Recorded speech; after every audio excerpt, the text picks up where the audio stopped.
So let's try. So let's just say it was, yeah. Great. I know that you're not me. This was like, you know, well, right. You know, because I wanted to put him down here, but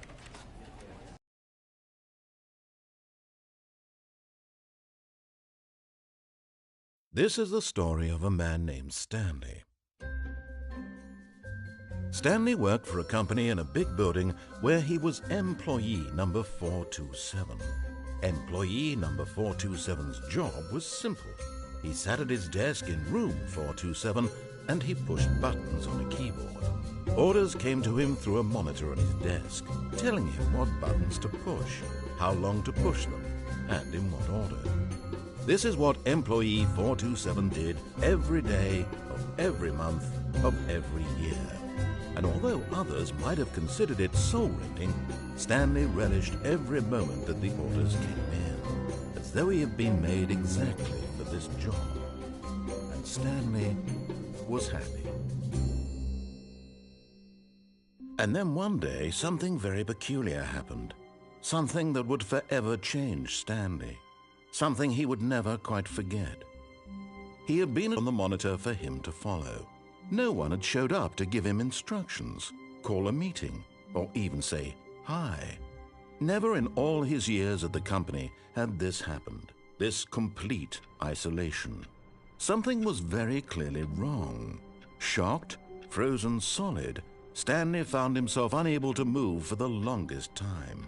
But as he came to his wits and regained his senses, he got up from his desk and stepped out of his office.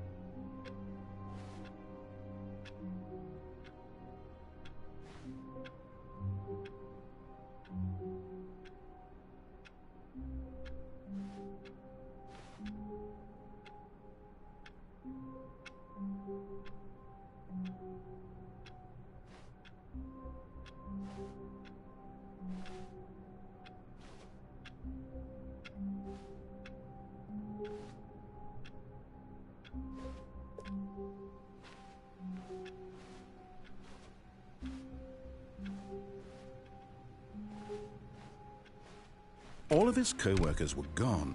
What could it mean? Stanley decided to go to the meeting room. Perhaps he had simply missed a memo. No matter how hard Stanley looked, he couldn't find a trace of his co-workers.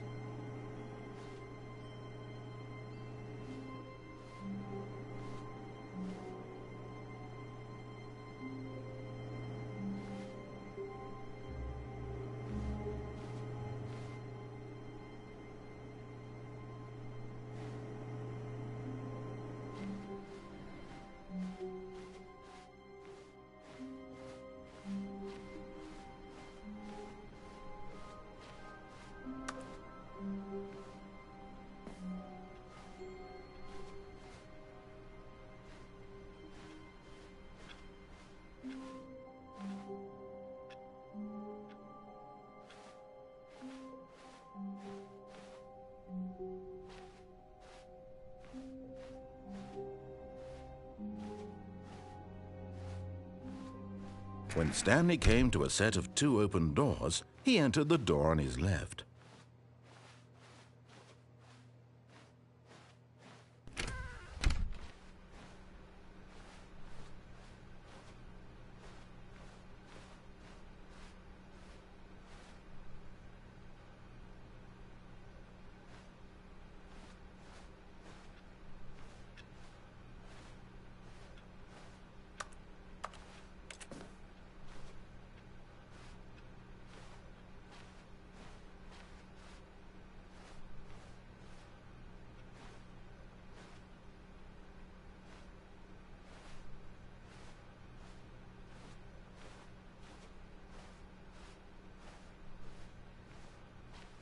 Yet there was not a single person here either.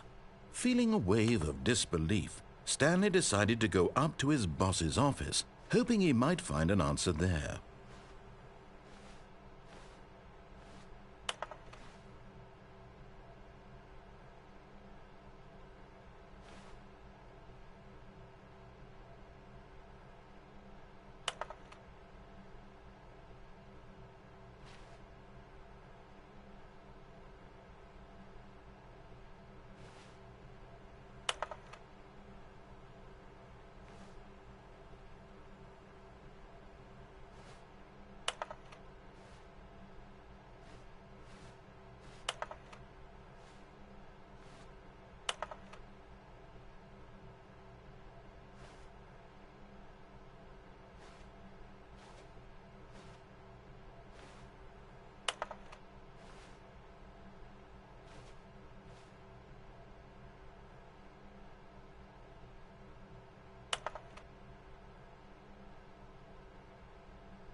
Coming to a staircase, Stanley walked upstairs to his boss's office.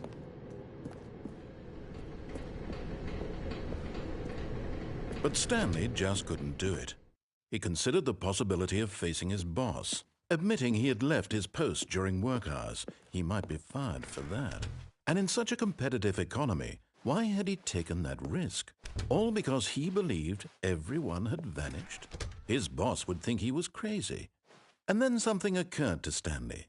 Maybe, he thought to himself, maybe I am crazy. All of my co-workers blinking mysteriously out of existence in a single moment for no reason at all? None of it made any logical sense. And as Stanley pondered this, he began to make other strange observations. For example, why couldn't he see his feet when he looked down? Why did doors close automatically behind him wherever he went? And for that matter, these rooms were starting to look pretty familiar. Were they simply repeating? No, Stanley said to himself, this is all too strange. This can't be real. And at last, he came to the conclusion that had been on the tip of his tongue. He just hadn't found the words for it. "I'm dreaming!" he yelled. "This is all a dream." Oh, what a relief Stanley felt to have finally found an answer, an explanation. His co-workers weren't actually gone. He wasn't going to lose his job. He wasn't crazy after all. And he thought to himself, I suppose I'll wake up soon. I'll have to go back to my boring real-life job pushing buttons. I may as well enjoy this while I'm still lucid. So he imagined himself flying and began to gently float above the ground. Then he imagined himself soaring through space on a magical starfield,